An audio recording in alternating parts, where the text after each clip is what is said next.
ஆற்றுக்குள் படகில் இறங்கி கயிறு கட்டி இழுக்க காத்திருந்த ட்விஸ்ட். 3 படகுகள் தேட எகிரிய ஹார்ட் பீட். மேலே வந்ததும் காத்திருந்த அதிர்ச்சி. சினிமாவிலும் பார்க்காத ஒரு கிளைமேக்ஸா?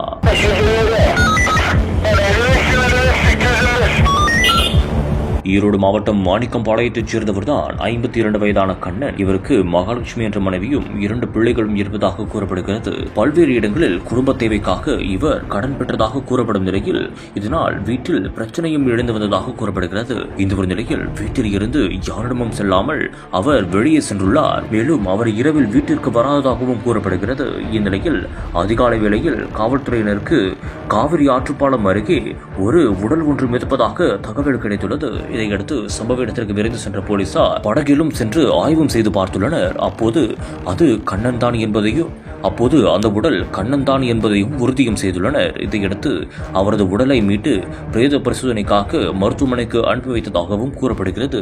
இந்த ஒரு சம்பவம் தொடர்பாக போலீசார் தீவிரமாக விசாரணை செய்து வருகின்றனர். விசாரணையின் முடிவில் என்ன நடந்தது என்பது குறித்து தெரியவரும்.